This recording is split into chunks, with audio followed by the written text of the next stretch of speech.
Maaf Pak, boleh di-refresh halamannya? Tadi saya mencoba absen tapi galat.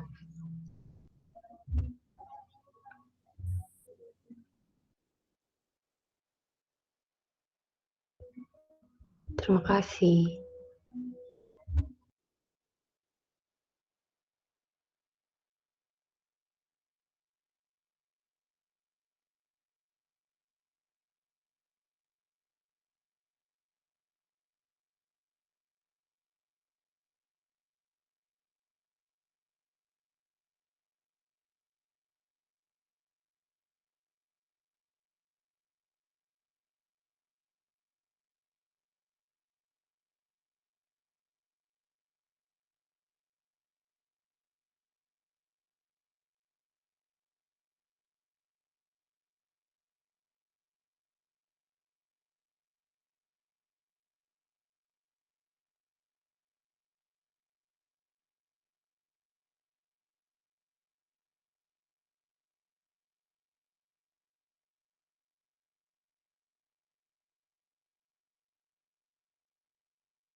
Selamat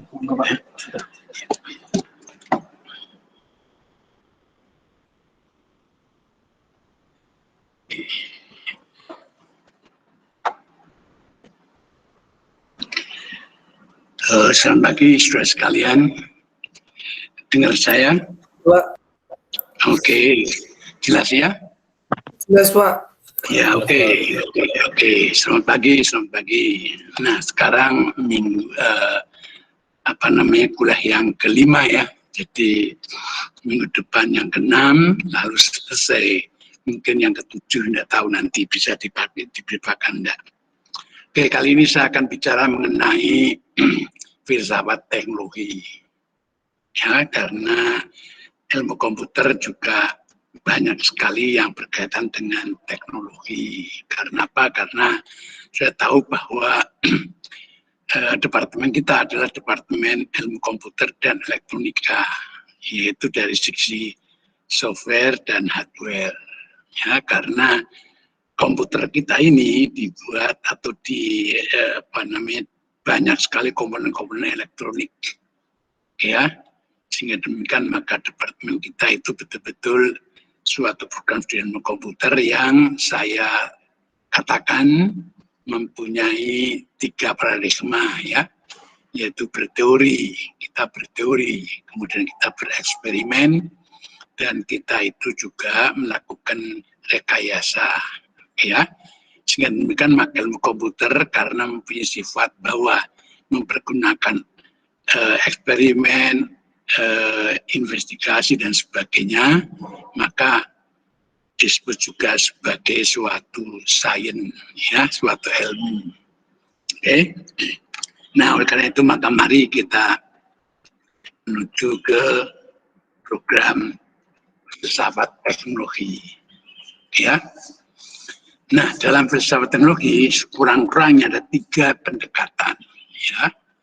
Epistemologi, antropologi, dan metafisik. Kenapa kok 3 begitu? Ya, karena epistemologi itu berkaitan dengan bicara mengenai strukturnya, bicara mengenai kondisinya, berbicara mengenai kebenaran dari teknologi itu sepanjang itu merupakan suatu pengetahuan, ya. Jadi ya, apa itu struktur, apa itu kondisi dari teknologi, apa itu bahwa teknologi ini benar, bahwa bangunan seperti ini benar, tidak akan ambruk, tidak akan itu, ya. Jadi juga disebutkan kesahihan teknologi, ya. Jadi teknologi itu valid atau tidak, benar atau tidak, ya. Jadi kalau saya pakai program saya ini, misalnya program Anda membuat program, itu benar enggak program Anda? Jangan-jangan program Anda biru, ya toh. Kemudian juga, ini flash disk kok cuma 1 GB, katanya 10 GB. Nah, itu kan harus dibuktikan ini gimana. Lalu juga misalnya aja kalau Anda mengirim message dari sini ke tempat lain, nah Anda mengirimkan 1011, sampai sana juga harus 1011. Sahih apa enggak? Kita enggak ke sana kok, ya. Nah, oleh karena itu lalu kita membuktikan kesahihannya itu mempergunakan teori prediktor korektor, ya. Nah, jadi itulah ya. Jadi itu epistemologi. Jadi how to get the knowledge, ya. Bagaimana bentuk pada knowledge itu dan seterusnya, ya. Oleh karena itu dengan demikian teknologi sering didefinisikan dengan penerapan sains. Tapi ini banyak menentang, ya, banyak menentang. Donide juga menentang, Heidegger juga menentang, ya. Di mana hal itu akan menghilangkan kegiatan tradisional lainnya, yaitu sains terapan. Nah, ini keberatannya kalau teknologi disebut sebagai penerapan sains, itu enggak setuju, karena nanti akan menghilangkan pengertian sains terapan, ya. Oke. Nah, yang kedua, pendekatan antropologis ini katanya dengan human, dengan manusia. Karena teknologi yang kita bangun ini adalah untuk kebutuhan hidup manusia. Itu, Ya, oleh karena itu pendekatan juga ke sana. Karena apa? Karena kalau teknologi ini tidak merusak manusia juga mesti tidak bagus kan. Nah ya, nah di sini teknologi dikaitkan dengan hakikat manusia yang dirintis oleh Louis Mumford. Ya, ini ia menunjukkan bahwa bagaimana pentingnya teknologi bagi kehidupan manusia sebagai eksistensi bertubuh. Ya, dengan teknologi ini maka tubuh kita ini itu bisa menjadi lebih luas, lebih jauh, lebih bereksisten. Ya, jadi alat merupakan ekstensi daripada kemampuan manusia untuk mencukupi kebutuhan materialnya. Ya, nah justru inilah kenapa disebut dengan Homo sapiens. Ya, karena apa? Karena alat yang kita pakai itu ya, itu dimodifikasi, diatur sedemikian rupa sehingga merupakan ekstensi daripada kemampuan manusia untuk mencukupi kebutuhan materialnya. Lain daripada kalau Homo faber. Homo faber itu binatang pun menggunakan alat. Ya, binatang pun mempergunakan alat, tetapi alat yang dia gunakan tidak pernah dimodifikasi, ya sudah apa adanya, yaitu aja seperti itu. Nggak mungkin lalu nanti apa namanya monyet itu lalu membuat sarang, mempergunakan paku macam-macam, ya nggak mungkin ya, nggak bisa. Ya sudah, ya itu yang dia buat. Karena itu disebut dengan Homo faber, ya, yaitu bahwa manusia adalah hewan yang menggunakan alat, itu Homo faber, ya, itu manusia yang adalah hewan yang menggunakan alat. Oke ya. Nah, tetapi karena apa? Karena manusia di dalam menggunakan hal itu dimodifikasi, diperbaiki, sudah pokoknya diaturlah ya. Anda juga bisa, misalnya pisau tumpul ya diasah. Ya. Kalau hewan tidak bisa mengasah ya tumpul, ya sudah padanya seperti itu ya. Kalau kita enggak, mari kita asah pakai apa ya? Pakai wungkal ya. Nah, sehingga demikian maka manusia itu menggunakan alat, tetapi alat itu dimodifikasi sehingga menjadi bentuk yang sangat sesuai dengan kebutuhan manusia di dalam hal menggunakan alat itu. Ya, nah, sehingga demikian maka Homo faber tidak bisa lalu dirubah menjadi Homo sapiens. Ya, Homo sapiens. Oke, ini. Nah, kemudian dasarnya teknologi mempunyai ciri berpusat pada kehidupan. Ya, ingat, teknologi mempunyai ciri berpusat pada kehidupan. Jadi, Anda menciptakan teknologi ini itu untuk keperluan kehidupan kita. Oke ya. Jadi misalnya saja kenapa kita membuat program komputer, membuat jaringan macam-macam itu, karena itu untuk supaya kehidupan kita di dalam hal bekerja itu lebih efektif, lebih efisien. Oke ya. Nah, oleh karena itu dikatakan bahwa pada dasarnya teknologi mempunyai ciri berpusat pada kehidupan, yaitu untuk mengembangkan kehidupan. Tetapi orientasi tersebut berubah. Nah ini celakanya ya. Itu berubah menjadi apa? Orientasinya tidak berpusat pada kehidupan, tetapi juga berorientasi pada kekuasaan. Ya, ingat ya, teknologi membuat nuklir, dipakai untuk membuat bom. Ya, supaya bisa berkuasa, ya. Lalu komputer juga begitu.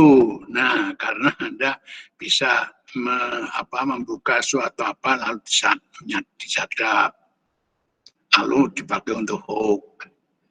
Ya, lalu itu juga ada cara-cara bagaimana di bank itu, di ATM itu ya, pinnya, makanya bank itu minta pinnya digonta-ganti. Karena ya itulah. Kenapa? Karena orientasinya tidak untuk keperluan pengembangan kehidupan yang baik, tetapi berorientasi pada kekuasaan. Oke ya, nah itu makanya nanti pada kuliah yang akan datang saya akan bicara mengenai etika, ya, etika. Karena apa? Karena semua orang menggunakan produk-produk daripada para saintis dalam bidang ilmu komputer, ya. Jadi kalau nanti sudah jadi saintis ilmu komputer, maka nanti Anda akan menghasilkan produk, entah sistem informasi, entah program itu, entah ini, entah itu, ya. Nah itu nanti akan digunakan. Nah karena akan digunakan, maka mestinya ada etika bagaimana menggunakan karya atau produk Anda, ya. Nah itu. Nah oleh karena itu maka Mumford itu menganjurkan 3 keseimbangan, ya, yaitu yang pertama keseimbangan antara manusia dan alam. Nah ini jangan sampai terjadi bahwa Anda itu menggunduli atau meratakan bukit-bukit, ya, nah sehingga peresapan air oleh bukit-bukit itu lalu hilang, nah, timbul banjir, ya, membangun rumah di tepi sungai, ya, nah sehingga sungainya menyempit, membuang sampah di sungai sehingga terjadilah banjir. Nah itu karena apa? Karena keseimbangan antara manusia dan alam itu tidak ada, ya. Nah ini, ya, oleh karena itu pada prinsipnya menganjurkan menggunakan sumber energi kinetik, ya, sumber energi kinetik, gerakan-gerakan itu ya, kinetika gitu ya. Nah oleh karena itu Anda perhatikan dulu pada waktu saya masih anak-anak itu kalau ke sawah itu banyak kuntul, banyak blekok, ya, banyak keong, wah macam-macam lah ya. Sekarang itu tidak ada. Loh, kenapa? Ya karena teknologi kimia yaitu membuat apa? Nah, yang disebut-sebutkan itu loh. Ya, jadi maunya menghilangkan hama tapi yang lain-lain juga kena. Ya. Betul, jadi dulu itu pada waktu saya masih muda, masih anak-anak itu wah suka ke sawah itu cari ikan ya pena, cari ini ya, sekarang nggak ada. Ya, karena dia kena racun yang dibuat untuk membunuh hama. Ya, nah oleh karena silakanlah ini karena ada, kenapa? Karena keseimbangannya itu nggak ada gitu loh. Nah ini pendapat daripada Mumford, ya. Yang kedua yaitu keseimbangan pertumbuhan keseimbangan antara industri dan pertanian. Nah ini juga merupakan suatu hal yang harus dipikirkan oleh para sarjana dalam bidang pertanian. Ya, nah oleh karena itu dulu sawah itu luasnya berapa, sekarang tinggal berapa, ya. Karena dulu pada waktu saya masih mahasiswa itu, saya kos di sana itu di Majiro, di Melati itu kalau ke timur, yang sekarang itu sudah jadi apa ya, jadi balai kota. Wah dulu itu sawah itu dulu. Wah dulu saya kalau sudah selesai belajar, menghibur hati ya, terus ke sawah sana, wah tenang dan sebagainya. Sekarang udah gedung-gedung sudah, wah, dan tidak ada sawah di sana. Ya, ada bekas kowilhan, ada angkatan laut itu, ada apalah ya, itu ada restoran-restoran apa itu, wah penuh. Dulu itu sawah-sawah dulu. Ya, nah itu berarti bahwa apakah itu sudah seimbang? Nah, saya nggak tahu, itu mesti urusan daripada tata kota, ya. Jadi industri dan pertanian itu supaya diimbangkan, ya. Jangan sampai nanti semua dipakai untuk industri. Nah, lalu kita bertebaran tinggal di mana? ya. Nah, lalu nanti bagaimana kalau mau pertanian susah. Nah, oleh karena itu Jogja ini itu mengembangkan pariwisata untuk income-nya. Karena kalau pertanian saya kira sudah harus sempit ya. Ya, silakan Anda bisa berpikir seperti itu. Ya, jadi ini semuanya adalah ide daripada Mumford. Ya, nah ini mesti dari filosofi, dari filsafat. Nah, sehingga demikian maka mohon pikirkan ini. Jangan waton, wah kita punya buatkan pabrik sudah punya jadikan pabrik semua ada. Nah, nanti kita bertempat tinggal di mana juga nggak peduli. Lalu kita mau makan apa juga harus import. Wah, susah. Oke, yang ketiga, keseimbangan pertumbuhan penduduk dan pertumbuhan penduduk dalam berbagai daerah. Nah, ini saya kira sudah dilaksanakan adanya BKKBN ya. Jadi harus 2 cukup itu ya, 2 cukup. Jadi anaknya itu nggak usah banyak-banyak, 2 saja. Ya cukup. Laki perempuan sama saja. Nanti kalau nikah yang laki-laki ya dapat wanita, yang wanita juga dapat laki-laki, sehingga kita punya anak 4, nanti punya cucu dan seterusnya. Oke ya. Nah, jadi ini keseimbangan pertumbuhan penduduk. Jadi jangan sampai nanti berkembang banyak sekali sehingga ya, tapi syukurlah sudah ada BKKBN. Mumford berpendapat bahwa sumbangan utama daripada mekanisasi dan otomatisasi bukan ini. Ini juga pendapat Mumford. Jadi sumbangan utama daripada mekanisasi dan otomatisasi, jadi memakai mesin-mesin itu, pakai robot dan sebagainya, bukan membebaskan dari pekerjaan. Ya, karena kalau itu membebaskan dari pekerjaan, nanti kita kerja apa? Ya, lalu terjadi pengangguran. Tetapi justru membebaskan untuk pekerjaan, bukan dari tapi untuk ya, untuk pekerjaan. Jadi dulu saya itu kalau skripsi itu mesti pakai mesin ketik, praktik ya. Sudah jadi baik, diberikan ke pembimbing, dicek, corek. Ya, pada itu ada misalnya 100 halaman, corek, banyak dicorehi tiap halaman. Nah, mestinya ngetik lagi. Nah, itu pekerjaan saya, ngetik lagi. Nah, sekarang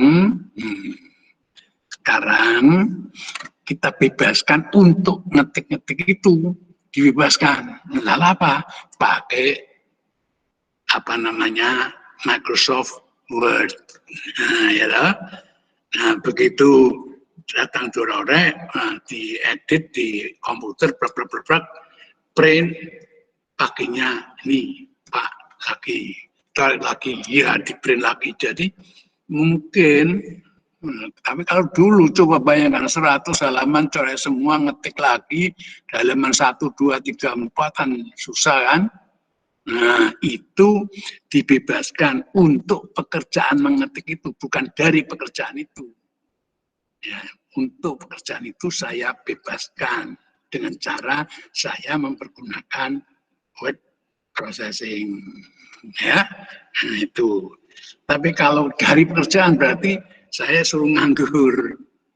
Nah, nanti yang ngetik robot. Nah, ya jangan, nanti saya nganggur.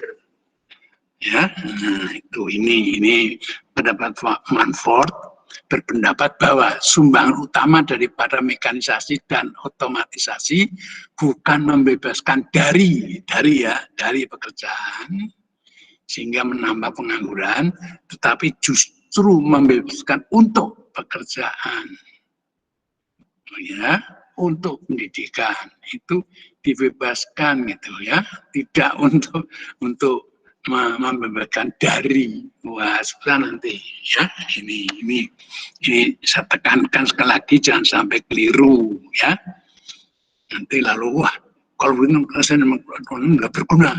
Ya berguna, asal untuk membebaskan untuk pekerjaan, bukan dari pekerjaan. Nah, ya. Nah, perhatikan bahwa orang di atas mengenai pandangan Louis Mumford merupakan contoh dari suatu pembahasan teknologi dari sudut pandang antropologi filosofis, kaitannya dengan penggunaan oleh manusia di dalam rangka untuk supaya kehidupan kita itu lebih baik. Ya, ini karena itu teknologi dari sudut pandang antropologi filosofis. Ya, karena antropologi itu mempunyai arti ilmu tentang manusia. Ya, jadi kalau kita itu mau membuat teknologi ini, ya tolonglah ya manusia yang akan menggunakan teknologi itu bisa apa enggak, ya. Seperti misalnya saja, tukang beca sama supir taksi sama supir truk sama supir motor mabur, ya beda. Ya toh? Nah, bedanya apa? Karena teknologinya lain, kan maka pendidikannya pun lain. Ya. Nah, sama-sama supir, ya, tapi pendidikannya lain. Nah, oleh karena itu maka di dalam hal ini kita perhatikan bahwa sudut pandangnya itu antropologi filosofis karena kaitannya dengan manusia. Ya. Nah, yang ketiga pendekatan metafisik juga sering disebut sebagai pendekatan ontologi. Jadi apa toh yang kamu omongkan? Ya, dalam banyak hal apa yang diuraikan di atas mirip dengan pendekatan dilakukan oleh Donide. Nah, Donide ini seorang filosof dalam filsafat teknologi. Tetapi Donide juga sangat dipengaruhi oleh Martin Heidegger. Heidegger ini suatu filosof yang sangat bagus sekali, sehingga Donide juga mengikuti dia dengan pendekatan ontologi. Ya, dengan pendekatan ontologi. Pendekatan ontologi ini yang kita sebutkan sebagai pendekatan yang ketiga, yaitu pendekatan metafisik. Heidegger menolak pendapat bahwa teknologi merupakan ilmu terapan dan alat. Nah, ini Heidegger itu nggak mau bahwa teknologi itu sebagai ilmu terapan, applied science, dan hanya sebagai alat.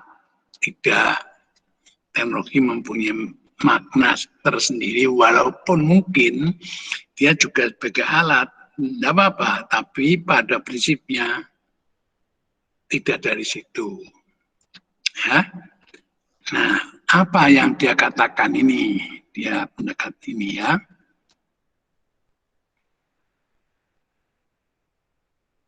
Heidegger menolak ini.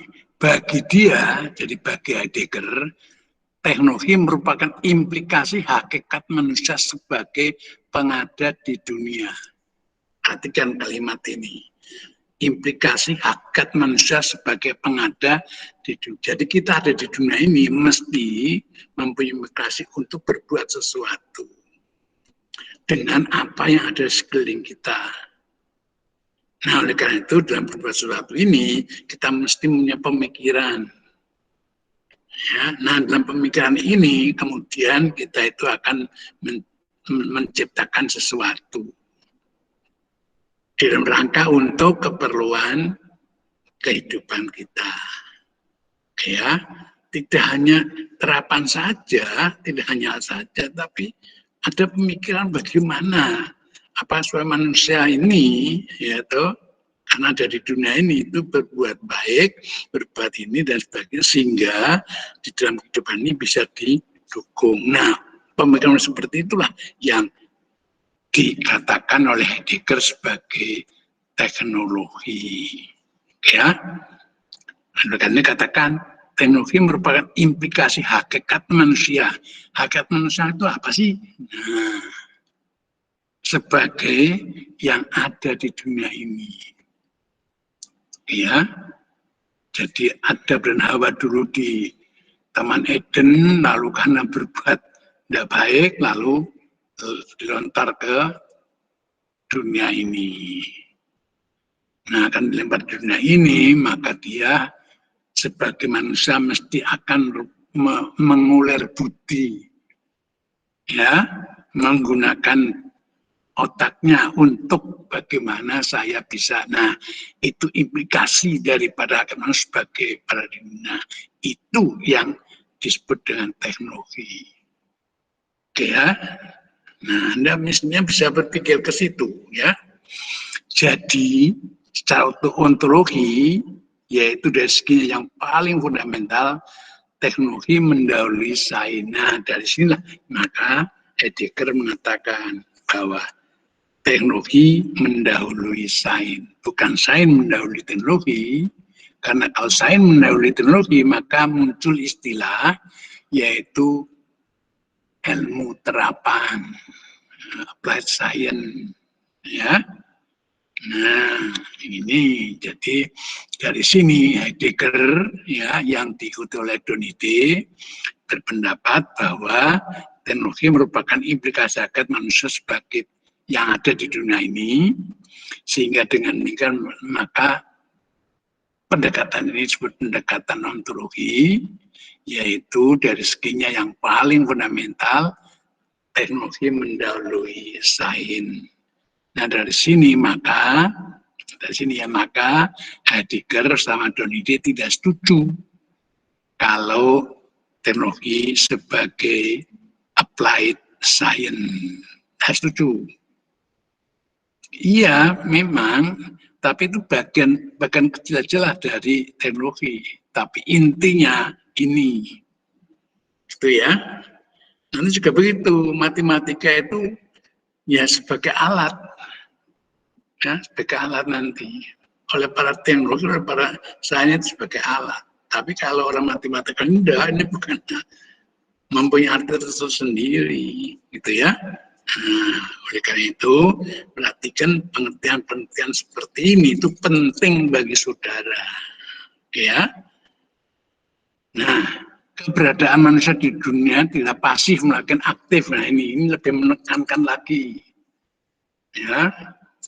Lebih menekankan lagi bahwa kita di dunia ini, manusia di dunia ini itu tidak hanya ya leha-leha gitu ya, tidak mesti harus melakukan aktivitas di dalam rangka untuk kehidupan, ya. Nah, dalam aktivitas ini lalu muncul, nah ini tadi disebut oleh Heidegger teknologi.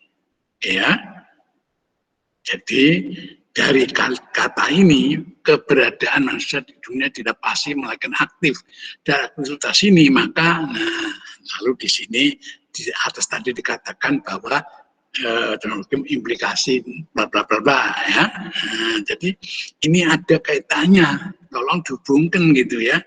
Oleh karena itu teknologi adalah suatu cara khusus menemukan dan mentransformasikan realitas dari satu keadaan yang lain, dari keadaan ketersembunyian ke ketidaktersembunyian. Loh, nih, ya, silakan. Sini sangat penting. Cara khusus menemukan dan mentransformasikan realitas dari satu keadaan ke keadaan yang lain. Realitasnya itu begini, bagaimana ini kita transformasikan sehingga menjadi begini, dan begini yang diperoleh ini itu bermanfaat untuk kehidupan kita, ya.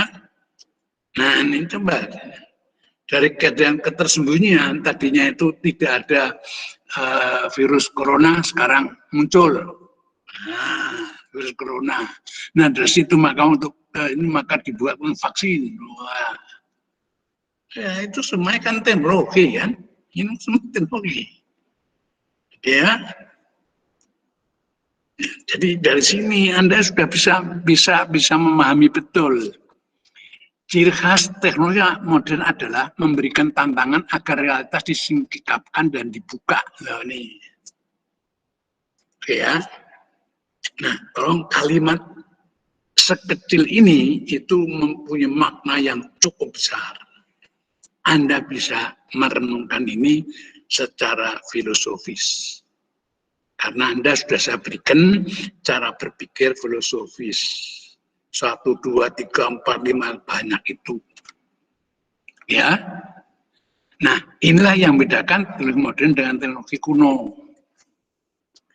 Nih, nanti saya jelaskan apa tuh teknologi modern, apa tuh teknologi kuno. Ya. Jadi saya harapkan Anda bisa memahami ini. Betul-betul paham betul. Ya. Nah, perhatikan bahwa teknologi kuno hanya memanfaatkan energi alam apa adanya. Nah, jadi zaman kuno dulu, ya, adanya yang keras itu batu, maka batu dipakai untuk menebang pohon. Karena istilah Jawa itu bujel gitu ya. Nah, itu dipipihkan sehingga menjadi dalam bahasa Jawa itu landrep. Nah, untuk motong. Tapi bahan batu. Ya, jadi dia sudah berpikir teknologi sudah. Kenapa? Karena dia memanfaatkan apa adanya itu untuk memerlukan memotong pohon atau renteng atau apa ya di dalam rangka untuk kebutuhan mereka. Ya. Nah, oleh karena itu dikatakan memanfaatkan energi alam apa adanya. Jadi kalau dulu kalau mau mandi dengan pancuran ya datanglah ke sana ke tempat air terjun, wah enak sekali seger itu ya. Itu adanya itu ya itu udahlah ya, tidak usah. Lalu dulu kalau membuat api ya, dia pakai itu, pakai titian, tahu titian ya, batu sama batu diadu sama kan apa namanya meletik-meletik ya. Nah meletik-meletik itu nanti didekatkan berkawul, tahu kawul ya. Nah itu di nah dapat api itu dulu, ya dulu. Karena dikatakan memanfaatkan energi apa adanya, ya. Nah, kan tetapi pada teknologi modern mencoba mencari cara bagaimana dari sumber alam diubah atau ditransformasikan menjadi sumber energi yang dapat dimanfaatkan oleh manusia. Nah, ya toh? Nah, wah, saya ingin mandi dengan shower. Nah, sekarang nggak masalah. Anda nggak usah pergi ke tempat air mancur, nggak usah. Nah, ya, di rumah bisa. Karena apa? Karena energi mancurnya air itu dirubah menjadi listrik, ya toh. Nah, listrik dirubah menjadi gerakan pompa. Nah, gerakan pompa dipakai untuk mengalirkan air sehingga Anda mendapatkan namanya shower. Ya, ini itu teknologi modern, ya. Dalam berinteraksi dengan alam manusia berusaha untuk mentransformasikan ke dalam sumber daya yang terkuantifikasi yang dapat disimpan. Nah, lalu seterusnya, lalu dirubah menjadi, nah, Anda masih ingat ya, pendapat daripada Pythagoras apa? Pendapat Pythagoras? Number is the rule. Nah, jadi segala sesuatunya itu dapat disajikan dalam bentuk angka. Ya. Nah, di sini coba ya, berusaha untuk mentransformasikan ke dalam sumber daya yang terkuantifikasi, quantity. Ya. Nah, sehingga dengan dapat disimpan terlepas dari konteks aslinya. Ya.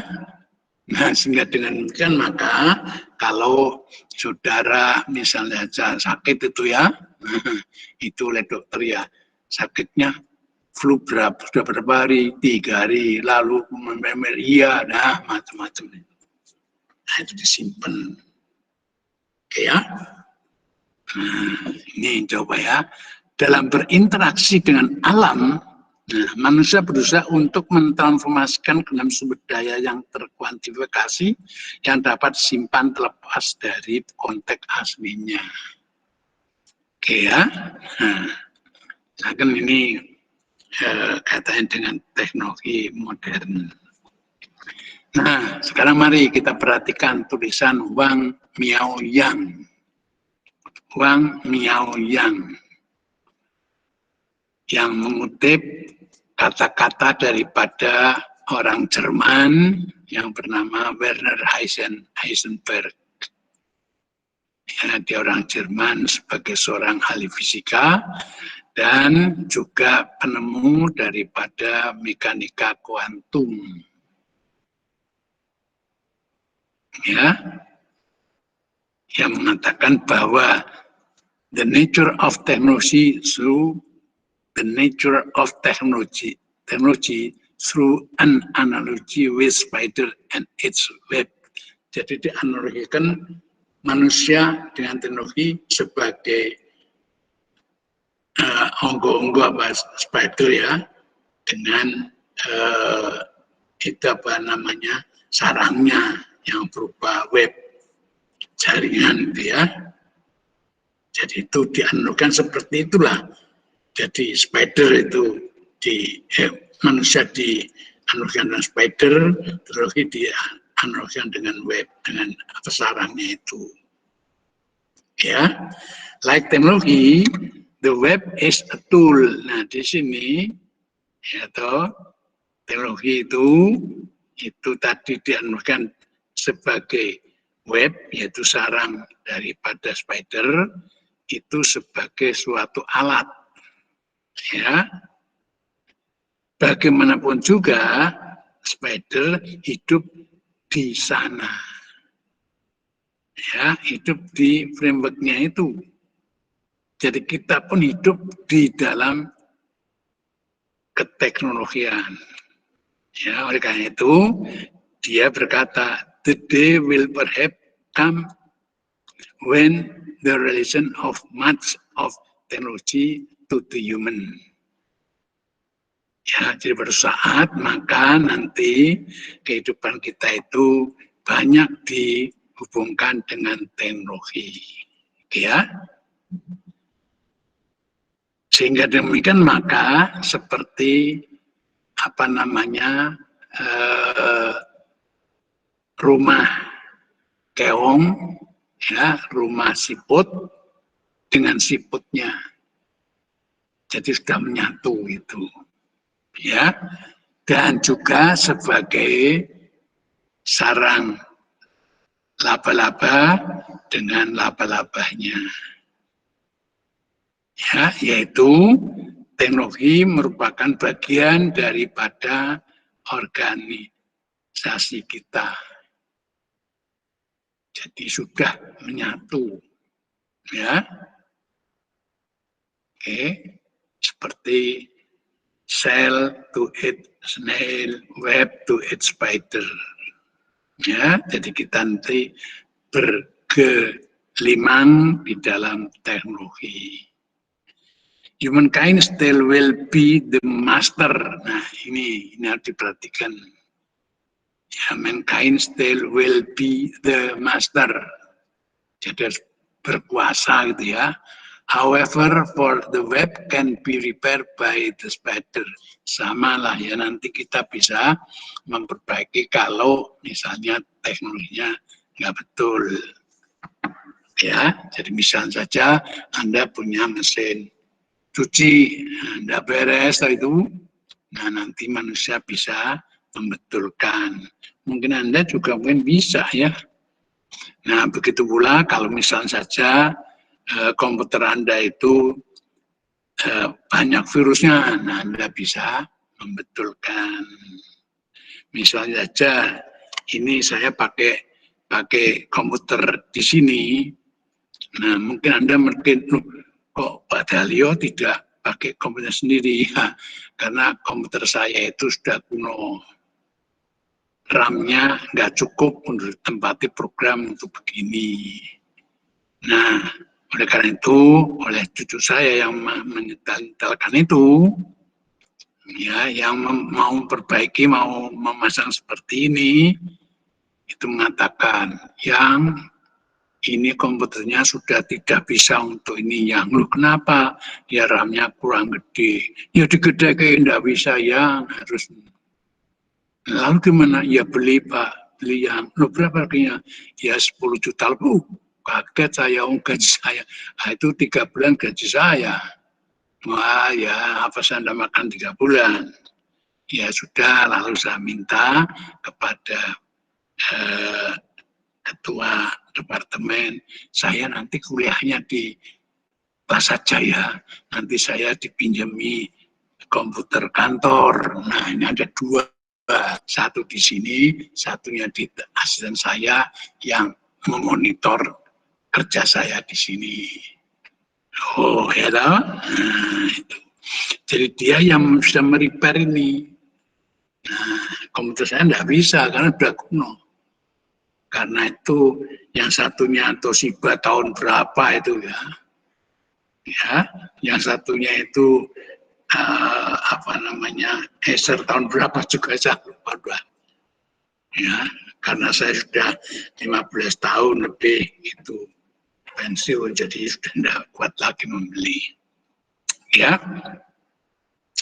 nah. Terusnya, filsafat teknologi merupakan bagian daripada filsafat kebudayaan. Ia menyelidiki asal-usul dan kondisi-kondisi teknologi dalam dunia manusia. Filsafat ini juga meneliti pengaruh-pengaruh teknologi itu sendiri atas manusia. Dan ia hendaknya melacak pengaruh-pengaruh teknologi atas pembentukan konkret kehidupan manusia bagi individu dan bagi masyarakat pada umumnya. Nah, lalu dari sini maka ya, dari pemikiran seorang filsuf tentang ini, lalu muncul mata kuliah yang namanya informatika sosial. Muncul penggunaan HP. Katanya sekarang itu kalau Anda itu memakai HP katanya dimonitor. Ya. Dan itu menyebarkan hoax apa tidak, jangan menyebarkan hoax. Ya, nah oleh karena itu di sini ya seorang filosof berpikiran filsafat teknologi itu bagian dari kebudayaan loh Mas, yang menjadi asal-usul kondisi dan dunia. Dalam dunia manusia itu bagaimana asal-usulnya, kondisi teknologinya bagaimana dalam dunia manusia ini. Wah itu bisa mempengaruhi ini, wah ya. Dan itu lalu, tolong dilacak pengaruh-pengaruh teknologi atas pembentukan konkret kehidupan manusia bagi individu dan bagi masyarakat pada umumnya. Wah kalau gitu ya mari kita muncul yang namanya logika informatika sosial. Ya, nah, jadi muncul apa namanya ilmu baru, ya ini teknologi memberikan banyak keuntungan yang kita nikmati, betul ya. Dan tanpa teknologi kehidupan dan kebudayaan manusia tidak mungkin mencapai tingkat perkembangan sekarang ini. Tidak mungkin bisa membuat gedung tinggi seperti ini, nggak mungkin kalau tidak pakai teknologi. Ya toh, nggak mungkin ada internet, nggak mungkin sudah bisa mem-WA teman-teman Anda, ya toh. Tetapi kita tidak boleh lalai dalam memperhatikan bahaya dari hasil-hasil teknologi yang tidak diinginkan. Nah, ya.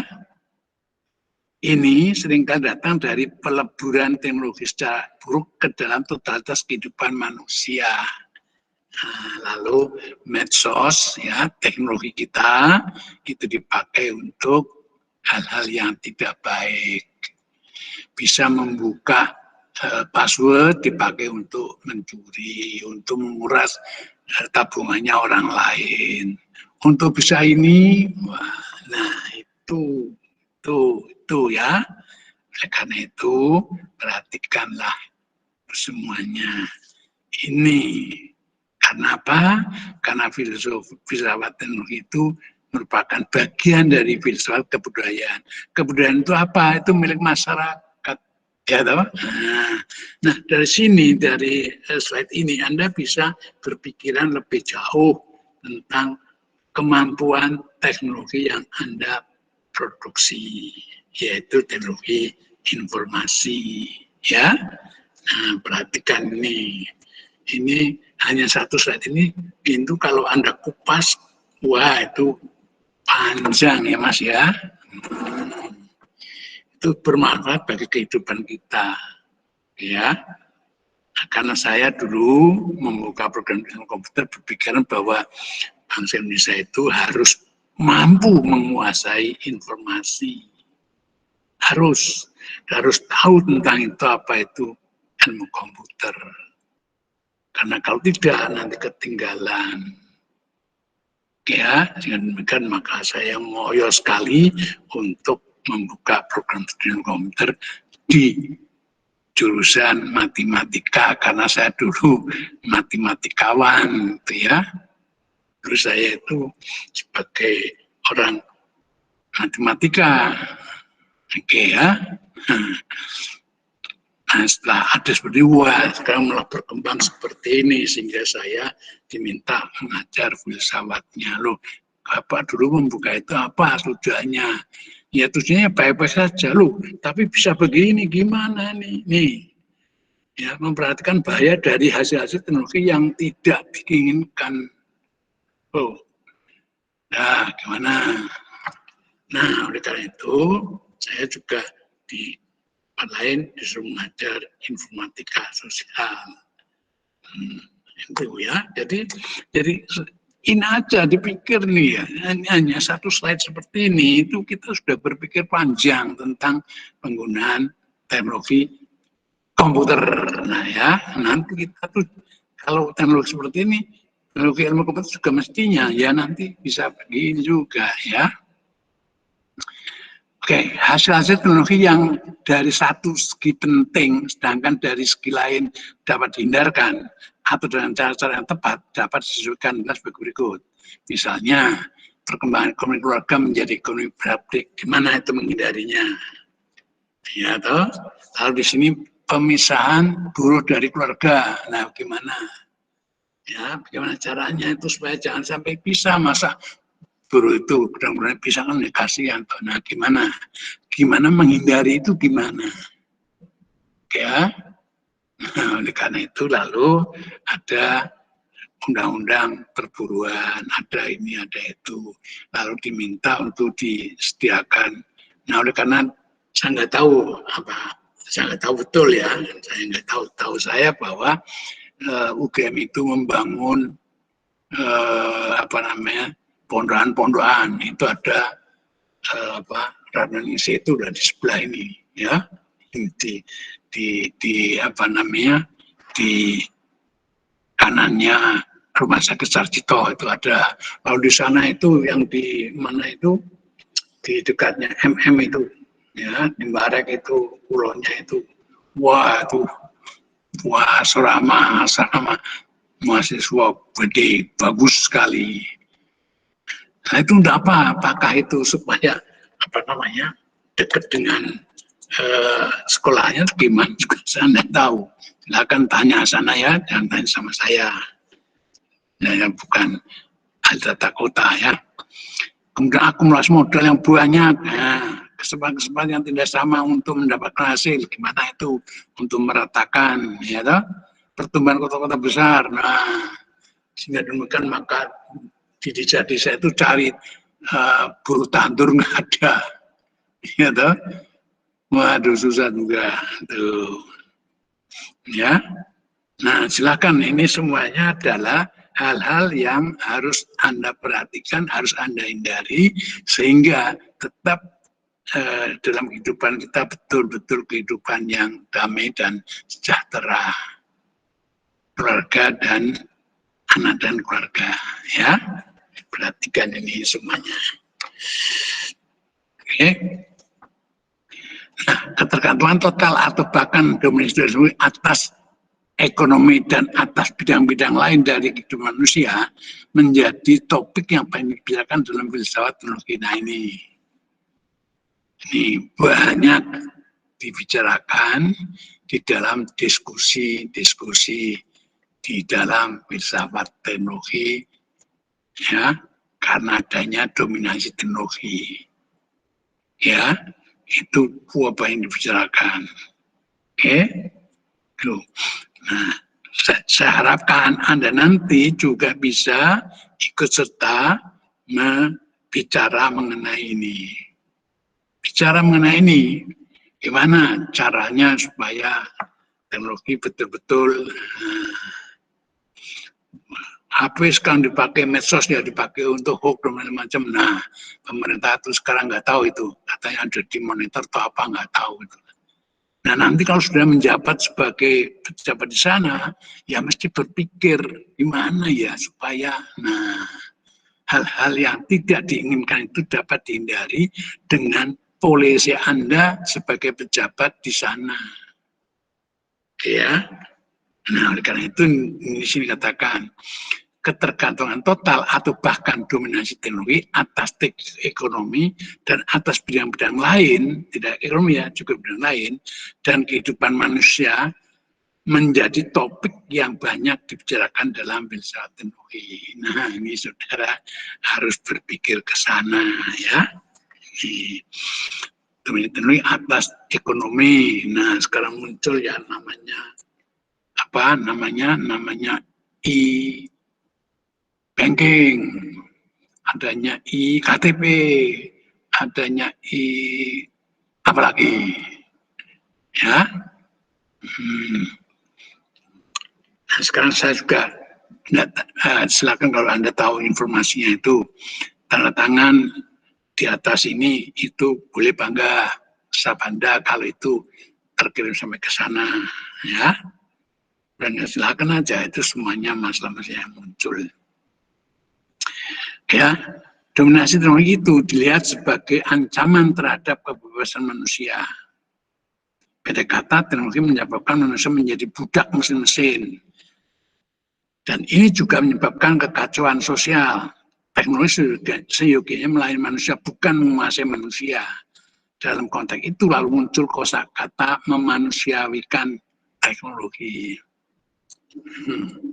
Ya, jadi ini hal-hal yang sangat-sangat urgen di dalam Anda itu melakukan memproduksi produk-produk Anda dalam bidang sistem informasi. Ya.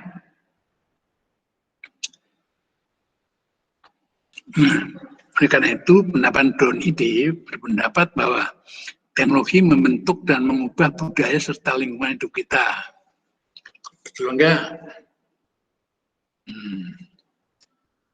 Sekarang itu saya loh ya, nggak tahu Anda, saya kalau saya menyimpan uang nggak pernah di rumah, di bank, ya.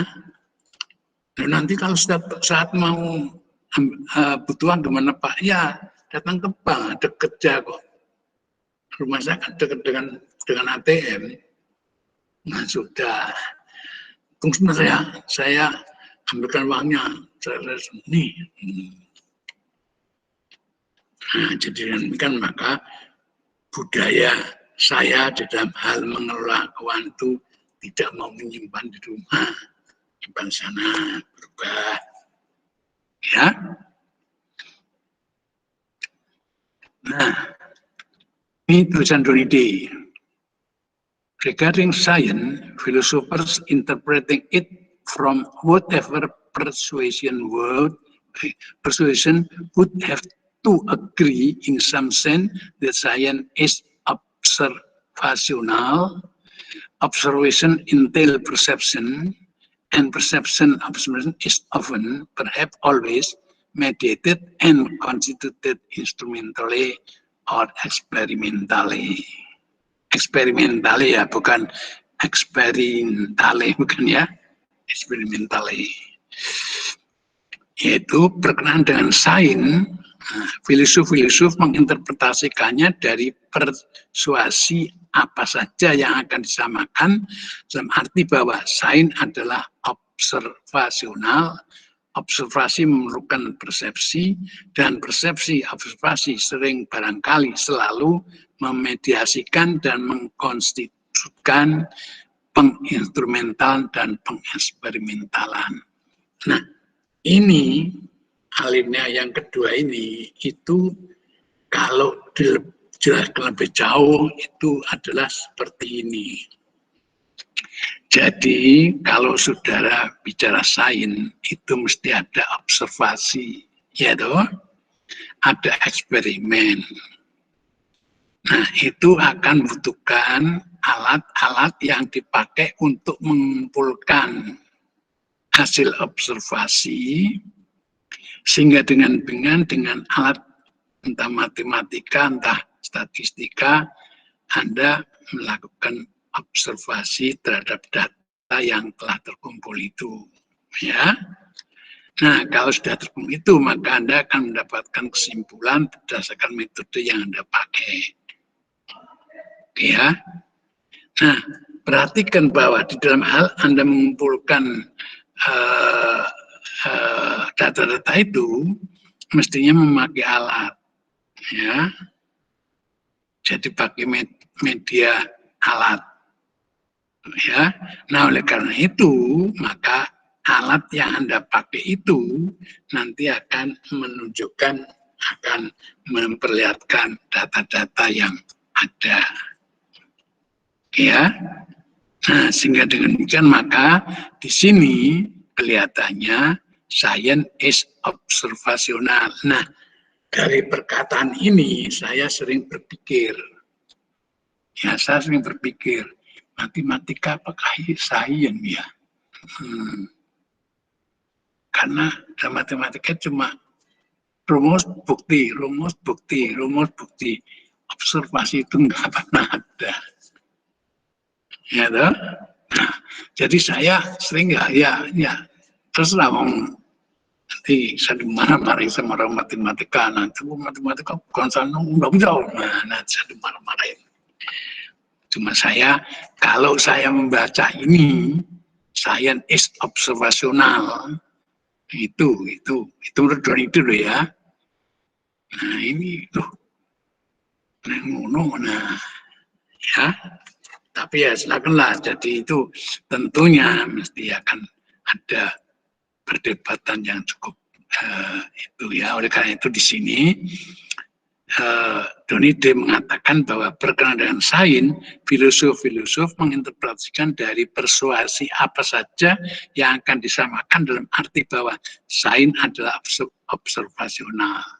Ini jadi nanti akan disesuaikan ya, dipersuasikan supaya nanti tidak terjadi perdebatan yang sengit seperti perdebatan pada Partai Demokrat itu ya, wah teriak-teriak ya. Nah jadi ini perhatikan ya tulisan Donide ini kan dia filosof dalam bidang filsafat teknologi ya.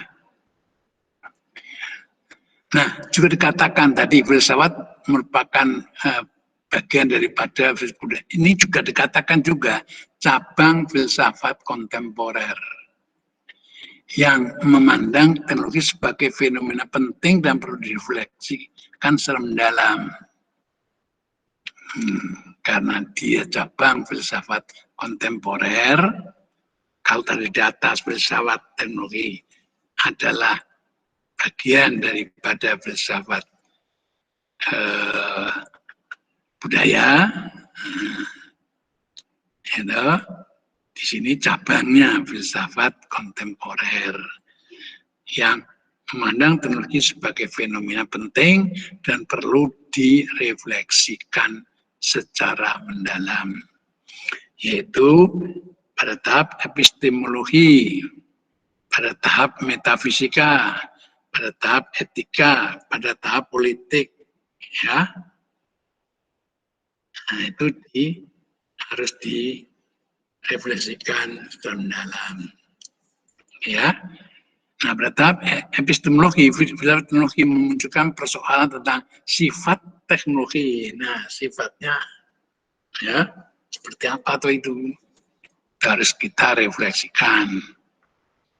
Kemudian dalam metafisika, teknologi mempersoalkan apa yang real, apa yang alamiah, apa yang artificial, apa yang manusiawi, dan apa yang tidak manusiawi.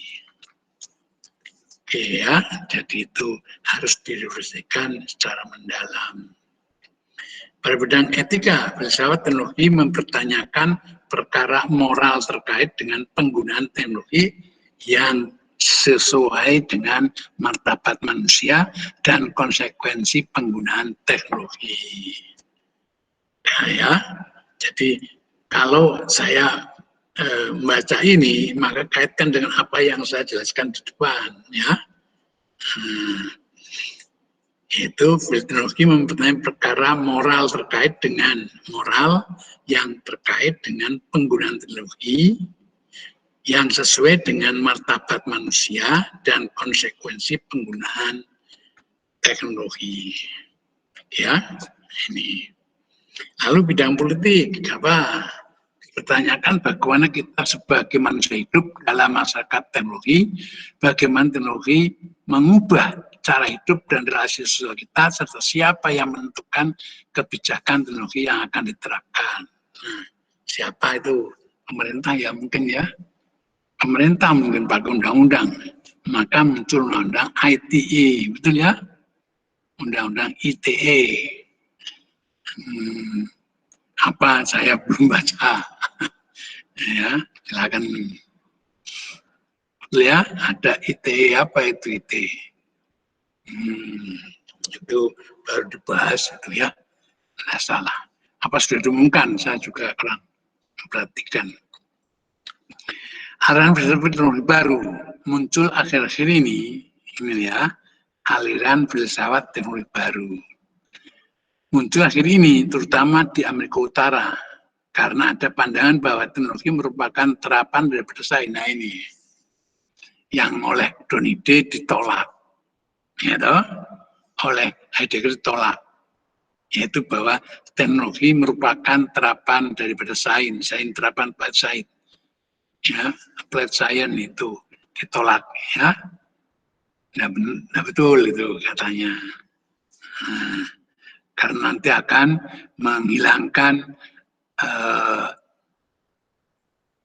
apa namanya disiplin ilmu yang namanya applied science, ya toh? Jadi pandangannya sains adalah teori, sedangkan teknologi adalah terapan dan ini terkait dengan hal-hal praktis daripada sains. Nah, ini tentunya pendapat ini itu yang ditentang oleh Donide sama Heidegger. Selanjutnya muncul pemikiran bahwa sains mewujud secara konkret dalam teknologi lewat instrumen-instrumen teknologi.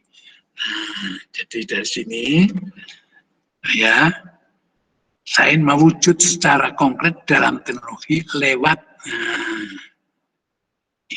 instrumen-instrumen teknologi. Jadi surplus gitu ya. Tuh, jadi sains kamu muncul karena adanya instrumen teknologi. Nah kan mana dulu? Nah, teknologi dulu atau sains dulu? Sains dulu atau teknologi? Sains kemudian teknologi atau ini kalau ini dua. Sains mewujud secara konkret dalam teknologi lewat instrumen-instrumen teknologi. Loh, nah kamu itu mewujud itu kalau lewat instrumen teknologi kok ya mestinya harus ada instrumen teknologi dulu kan. Nah, jadi perhatikan ya, jadi kalimat seperti ini sering saya hubungkan dengan yang di atas. Idenya Donide, idenya Heidegger. Tuh, coba perhatikan itu ya. Ini muncul pemikiran bahwa sains mewujud secara konkret dalam teknologi lewat instrumen-instrumen teknologi. Sains mewujud secara konkret lewat instrumen-instrumen teknologi. Loh, kalau tidak ada teknologi ya tidak wujud-wujud ya. Nah, jadi Anda nantinya akan mencoba mau jadi pengikut Heidegger atau tidak, silakan aja ya, karena muncul-muncul seperti ini. Oke ya. Nah, pada masa awal filsafat bersifat saintifik. Kenapa kok bersifat saintifik? Masih ingat ya? Ya, kenapa? Karena pada waktu itu filsafat bicara mengenai ciri-ciri daripada alam, ya toh? Ingat itu. Karena mempertanyakan ciri-ciri alam, jadi hanya berspekulasi tentang alam sehingga dikenal dengan filsafat alam.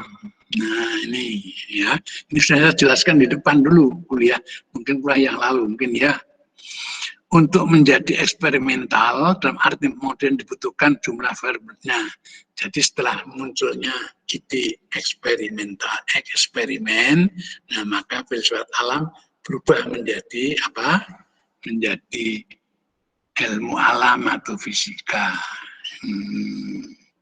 Ya, oleh karena itu supaya bisa menjadi eksperimental, ya, maka dibutuhkan sejumlah variabel-variabel tertentu yang dapat dikendalikan sehingga muncul penilaian matematis atau kuantitatif terhadap sesuatu. Ya, jadi kalau Anda akan bicara mengenai apa ya, silakan apa itu variabel-variabelnya apa saja gitu ya. Apa saja. Kalau Anda misalnya bicara mengenai kenaikan harga itu karena transportasi naik, ini jalannya rusak dan sebagainya lah. Terserah itu variabel seperti itu sudah ditentukan untuk nanti dapat dipakai untuk menilai secara matematis terhadap apa yang Anda bicarakan. Ya, ini. Ya, untuk menjadi eksperimental dalam arti modern dibutuhkan sebelah variabel-variabel tertentu yang dapat dikendalikan sehingga muncul penilaian matematis atau kuantitatif terhadap sesuatu, yaitu sesuatu yang kita teliti. Ya, sangat penting bahwa eksperimen memerlukan teknologi atau instrumen yang dengannya fenomena-fenomena dapat dibandingkan maupun dipertentangkan maupun dihubungkan. Nah, ya, tuh. Jadi ada eksperimen juga, ada eksperimen ini vaksin. Nah, ternyata itu dan eksperimen ternyata 99% atau mungkin 100% berhasil dan sebagainya itu ya. Nah, di sini sudah saya jelaskan juga ya perbedaan antara budaya Yunani klasik atau Yunani kuno dengan budaya Romawi Helenis. Ya, budaya Romawi Helenis itu mesti berkembang dalam bentuk teknologi dan eksperimental, banyak eksperimen dan memunculkan teknologi. Kalau budaya Yunani kuno itu tidak, itu banyak aktivitas dalam bidang berpikir dan berteori. Ya, keduanya harus digabung ya supaya nanti bisa menghasilkan hasil yang baik. Selanjutnya kondisi filsafat mulai berubah dengan munculnya 3 aliran yang menentukan arah filsafat abad ke-20, yaitu ini kondisi ya, kondisi yang filsafat mulai berubah, yaitu ada aliran pragmatis yang dilontarkan oleh John Dewey. Hal ini mengarah pada penyelesaian masalah problem solving. Ya. Yang kedua itu aliran positivisme yang dilontarkan oleh lingkaran Wina. Jadi Wina itu ada semacam perkumpulan mungkin ya, sehingga dari sana. Aliran ini menjadikan sains sebagai pusat epistemologinya dengan metode empiris, logika, dan analisis linguistik. Nah, perhatikan nih, pusat epistemologinya dengan metode, yaitu cara mendapatkan ilmunya itu dengan cara empiris, dengan cara logika, dengan menggunakan analisis linguistik. Itu positivisme. Sedangkan yang ketiga, fenomenologi dari Edmund Husserl merupakan sains pengalaman yang rigid dengan meminggirkan prasangka-prasangka. Ya, pengalaman yang sangat rigid, sangat rigid lah, padat sekali dengan meninggalkan prasangka-prasangka yang tidak ya, itu disingkirkan, dipinggirkan, maka akan muncul sains pengalaman yang rigid. Jadi dari pengalaman itu, itu ada fenomenologi, misalnya aja ini kok ada coret tahun ya, wah ini mestinya fenomenologi ini menyebabkan apa? Pengalaman saya itu kalau ada itu dulu-dulunya itu bisa begini. Tapi enggak usah pakai prasangka, enggak usah, gitu ya. Misalnya aja kalau misalnya ada coret tahun itu, ya, berdasarkan pengalaman kalau dari coret tahun itu nanti akan ada angin kuat. Nah, itu. Nanti jangan berprasangka, wah itu mesti nanti ada ada makhluk halus yang enggak usah, itu janganlah ya. Nah itu fenomenologi. Nah di mana pada masing-masing itu baik pragmatis, baik positivisme, baik fenomenologi itu mempunyai metode sendiri-sendiri. Ya, itu.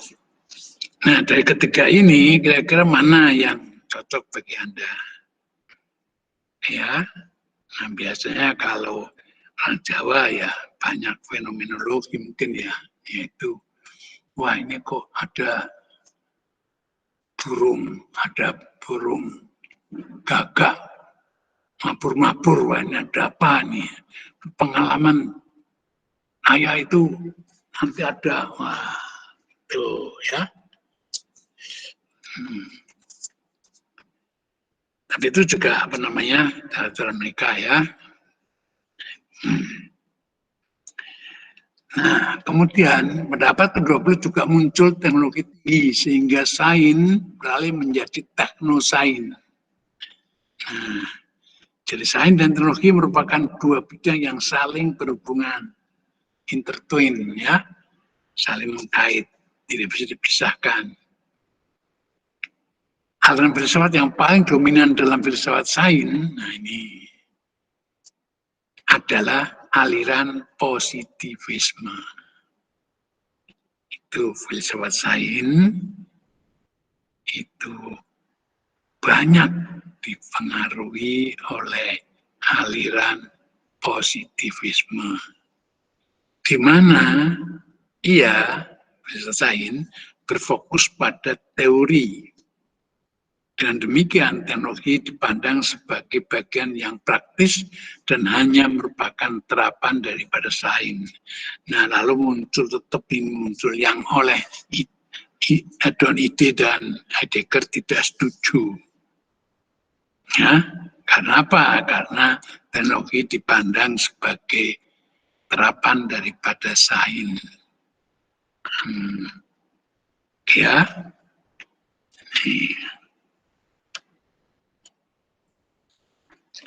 selanjutnya, teknologi mengalami kejayaannya pada era revolusi industri. Juga saya mengalami kejayaannya karena muncul teori-teori dari mesin-mesin yang beroperasi sehingga fenomena ini melahirkan refleksi filosofis mengenai teknologi yang berbeda yang diawali oleh Karl Karl Marx.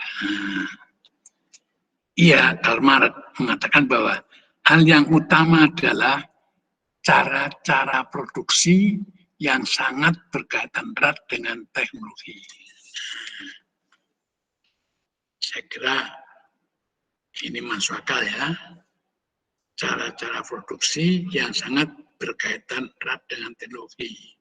Tapi untuk memproduksi, menebang pohon supaya tubuh ya untuk nanti itu, maka dipotong dengan batu yang pipih. Ya, misalnya saja kalau saya ingin membuat mobil yang bisa cepat, maka kaitannya dengan streaming itu ya, itu teknologi. Ya, lalu memperkirakan apa itu yang di belakang itu ya, yang seperti apa itu, ya, itu supaya nanti kalau lari itu anginnya itu akan menekan belakang, belakang itu akan terdorong ke depan lebih cepat. Ya, lalu teknologi yaitu bahwa rodanya dibuat kecil atau apa gitu ya, sehingga itu mepet tanah, sehingga itu nanti stabil ya, karena titik beratnya itu dekat dengan jalan, sehingga itu stabil ya. Silakanlah semuanya itu produksi yang sangat berkaitan erat dengan teknologinya ya, itu intinya itu ya. Karena kaitannya dengan human center, jadi berfokus pada kebutuhan manusia. Ya, reproduksi yang teknologi sangat mempengaruhi bagaimana suatu masyarakat dibentuk dan bagaimana manusia alienasi dari dirinya sendiri. Dan demikian fenomena teknologi mulai memasuki refleksi filsafat yang sangat serius. Ini, tapi sayang ya, ada Perang Dunia Kedua 1 dan 2, sehingga muncul pandangan bahwa teknologi dilihat sebagai negatif. Tadinya positif terus ya toh, tadinya positif terus. Hanya ada pandangan bahwa teknologi ada bahaya. Nah, itu bisa dihindari dengan cara misalnya etika dan macam-macam. Nah, di sini lebih tegas lagi, yaitu teknologi dilihat sebagai negatif. Karena faktanya pada waktu itu nuklir yang dapat dipakai untuk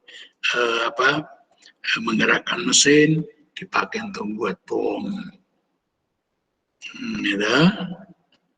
Nah, apalagi itu lalu mesiu yang dapat pakai untuk membongkar sesuatu itu ya, sehingga itu bubuh dan sebagainya dipakai untuk bom, untuk senjata, untuk ini ya.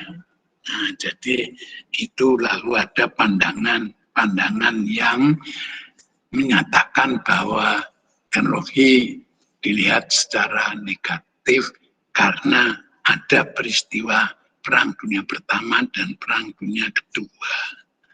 Ya, tadinya itu ya positif terus di sini sampai bahwa ini Karl Marx mengatakan adalah cara-cara produksi yang sangat berkaitan erat dengan teknologi. Jadi dia juga tidak memikirkan akibatnya itu ya. Nah, ternyata setelah ada Perang Dunia Kedua 1 dan 2 muncul ini. Nah, dengan demikian muncul persoalan apakah teknologi itu netral. Nah, muncul itu. Ataukah teknologi mempengaruhi cara bertindak, persepsi, dan pemahaman manusia. Persoalan tersebut menjadi perdebatan antara kaum determinis teknologi dengan kaum determinis sosial.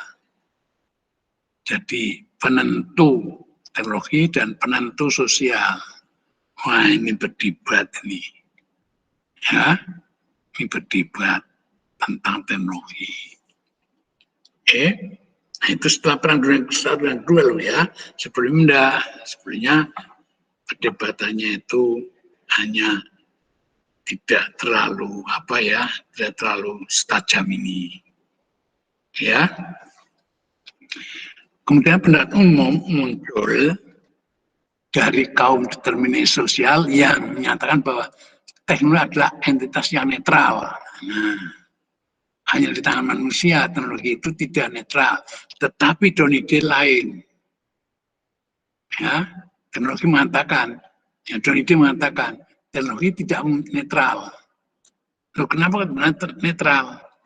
Dalam arti, teknologi sebagai mediator antara manusia dan dunianya, mengubah pengalaman manusia mengenai dunia. Nah, perhatikan di sini. Coba kok mediator saya tulis merah. Ya, saya tulis merah karena apa? Karena Donide mengatakan teknologi tidak netral. Dalam arti teknologi sebagai mediator antara manusia dan dunianya. Nah, dalam hal ini teknologi ikut mana? Tidak netral kan? Apa ikut manusia, apa ikut dunianya? Nah, di sini dikatakan bahwa mengubah pengalaman manusia mengenai dunia. Jadi mediatornya itu lalu kelihatannya teknologi itu ikut ke dunianya. Karena apa? Karena pengalaman manusia berubah. Jadi seolah-olah itu teknologi itu mengikuti dunia gitu loh. Seolah-olah kan, coba perhatikan kalimat ini. Dalam arti teknologi sebagai mediator. Jadi kalau sudah sebagai mediator ya, antara A dan B baru berkelahi gitu, A dan B, Anda, wah nggak bisa, ini harus begini. Nah, seolah Anda itu mengikuti kehendak A. Nah, itu kan namanya tidak netral kan. Gitu? Seperti wasit bal-balan itu ya. Itu juga begitu, tidak netral. Karena apa? Pembelaan ini mungkin dapat sekoan atau nggak tahu ya. Nah ini sebagai mediator antara manusia dan dunianya, mengubah pengalaman manusia mengenai dunia. Loh, kok berubah? Pengalaman manusia harus berubah. Karena pengaruh dunia ya. Nah, loh, kenapa? Ya kan dimediasikan oleh teknologi. Nah, lalu tidak netral. Gitu. Nah, sulit untuk membaca tadinya juga saya sulit sekali. Loh, kok tidak netral? Nah, ya jelas netral atau wong teknologi kok tidak netral. Terus saya pikir, oh iya ya, sebagai mediator lalu saya kaitkan dengan pada waktu Anda melerai perkelahian antara A dan B. Ya, Anda mesti akan rodo ikut A atau ikut B. Nah, mereka kan enggak netral kan? Nah, itu. Nah, jadi untuk menjelaskan ini, wah sulitnya setengah der. Ya, budaya juga ikut berubah dengan penerapan teknologi. Nah, ini. Dan ini juga berpendapat teknologi menjadi tidak netral akibat kekuasaan manusia. Nah, ini juga tidak tidak mengingkari pendapatnya kaum determinis sosial. Hanya di tangan manusia lah teknologi itu tidak netral. Dia juga iya. Teknologi menjadi tidak netral akibat kekuasaan manusia. Ini juga iya. Jadi mengakui itu. Tapi yang penting tidak netral. Kalau ini netral, tapi dalam manusia tidak netral gitu. Kalau ini tidak netral, tetap tidak netral. Tetap tidak netral. Kalau ini tidak adalah netral, tetapi dalam manusia itu tidak netral. Dan ini tidak, tetap tidak netral. Ya, di tangan manusia pun tidak netral. Ya, loh, kenapa? Karena ini, karena sebagai mediator. Nah ini ya. Nah, manusia dapat menggunakan teknologi sebagai sarana kekuasaan untuk mencapai tujuan dan kepentingan tertentu. Nah, ini juga begitu. Jelas ya. Jadi selalu teknologi itu mengikuti kekuasaan. Nah, lain pendapat kaum determinis teknologi, yaitu bahwa setelah teknologi diciptakan, teknologi mempunyai alur hidupnya sendiri dan berjalan sendiri. Ya, ini lebih ekstrim itu ya, mempunyai alur hidupnya sendiri dan berjalan sendiri. Saya masih ingat waktu nonton di TV itu ya, film Spider-Man itu ya. Itu musuhnya Spider-Man itu siapa nggak tahu ya, itu yang wah itu tangannya banyak itu loh, tangannya banyak seperti tentakel itu. Nah itu udah sesukanya bla bla bla, akhirnya itu karena tidak bisa menguasai maka ya berjalan sendiri ya, mempunyai alur hidupnya sendiri, sehingga si orang yang menggunakan teknologi itu korban sendiri. Ya toh? Nah, itu saya budaya ini. Contohnya di film-film itu juga sering saya kaitkan dengan, jadi kalau saya baca seperti ini, saya mesti melihat pengalaman saya melihat film-film fiktif. Oh iya ya, itu mungkin karena ini ya, jadi mudah menangkapnya. Sudah jam 9 ini. Dan demikian kaum determinis teknologi berbuat bahwa teknologi menjadi otonom dan mendominasi hidup manusia dengan menenggelamkan manusia dalam cara berpikir yang instrumental. Nah ini juga penting ya. Ya, itu mendominasi hidup manusia dengan cara apa? Menenggelamkan manusia dalam cara berpikir yang instrumental. Jadi Anda itu berpikiran segala sesuatu secara instrumental sebagai alat. Ya, sehingga dengan demikian maka manusia dikondisikan dalam pemikiran instrumental, di mana semua ya apa saja, termasuk manusia itu sendiri dilihat sebagai sarana, sehingga muncul istilah SDM, sumber daya manusia. Jadi manusia itu sebagai sumber daya, ya, sebagai mesin. Nah, oleh karena itu ada yang tidak setuju dengan istilah ini. Karena manusia bukan sumber daya. Ya, karena kalau sumber daya itu adalah benda, barang. Ya, manusia punya pikiran, punya budidaya, punya ini, punya itu, dimesinkan. Ya, tapi ya sudah, karena itu di sini satu SDM tanda tanya gitu. Ya.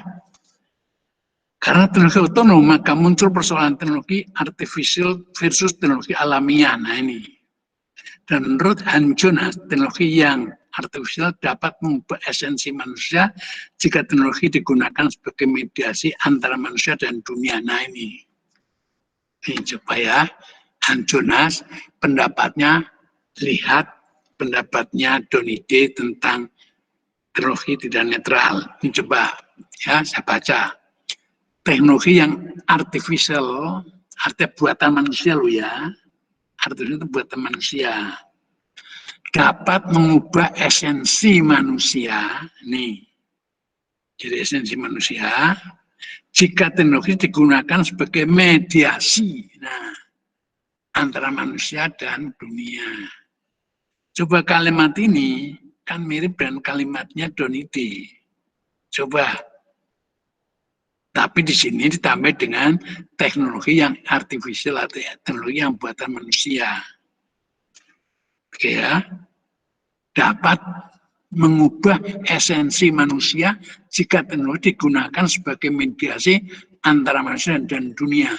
Ini pendapat Hans Jonas. Tapi kalau pendapatnya Don itu apa tadi? Ini. Kita tidak ada. Teknologi tidak netral dalam arti teknologi sebagai mediator loh antara manusia dan dunianya loh.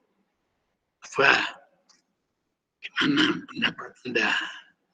Jadi makin yakin jadi Anda bisa itu ya. Selanjutnya Jacques Elul dan Herbert Marcus membendakan semua alat dan proses teknologi. Teknologi dikaitkan dengan pemikiran kalkulatif dan analitis yang mendominasi alam pikiran pemikiran pada abad ke-20. Nah, kalau di sini itu mendominasi alam pemikiran. Kalau di sini di atas dikatakan bahwa menenggelamkan dalam cara berpikir instrumental. Ini berpikir instrumental, di sini dan itu membendakan semua alat dan proses teknologi. Teknologi dikaitkan dengan pemikiran kalkulatif yang mendominasi alam pikiran. Jadi makin jelas. Ya. Oke, karena ini sudah jam 9, maka ini saya mohon setelah itu membaca ini semua ya, ini sudah saya kirim ke hasil saya untuk Anda copy dan Anda bisa membacanya sendiri. Nah, ini ada istilah praksis dan sebagainya, ada masih banyak ini loh, masih banyak. Pemikiran Heidegger tentang teknologi ini juga saya sampaikan kepada saudara. Ya, silakan ini dibaca dengan seksama, ya, berpikir secara filosofis. Nah, di sini yang terakhir saya katakan, perhatikan apa yang dikatakan tukang, pematung, pelukis, tidak menyingkap dirinya sendiri, tetapi disingkapkan dengan perantara manusia seperti patung, lukisan. Itu. Maka mengumpulkan kehadapan adalah membawa apa yang tersembunyi ke ketidaktersembunyian. Hal ini adalah aletheia, yaitu ketidaktersembunyian atau penyingkapan kebenaran. Ya, menurut Heidegger kata teknologi berkata Yunani, ya bukan hanya aktivitas dan sebagainya ya. Jadi silakan Anda baca. Nanti kan akan ketemu filosofinya tentang teknologi, itu kelihatan sekali. Ya, sehingga dengan demikian maka minggu depan saya akan bicara teknologi kaitannya dengan hubungan antara sains, teknologi, dan dunia. Apakah sains dunia atau teknologi, sains, dan dunia? Itu saya berikan di minggu depan beserta ya, karena minggu depan yang ke-6 ya, beserta tugas yang ketiga. Nah, nanti kalau sudah habis berarti ya nanti saya terpaksa yang ke-7 saya berikan nanti kalau pada sesudah UTS.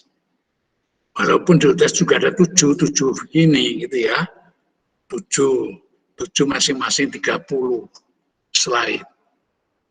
Jadi saya sudah menyiapkan 7 kali 30 itu ya kira-kira 210 slide.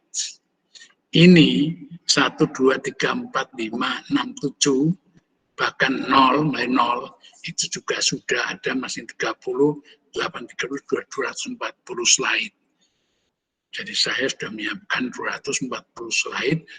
Untuk sebelum UTS, saya sudah UTS juga 210 slide. Jadi sudah 440 slide sudah saya buatkan untuk saya menyampaikan kepada saudara. Oke ya? Oke, ini sudah jam 10. Ada pertanyaan mungkin? Ada ya?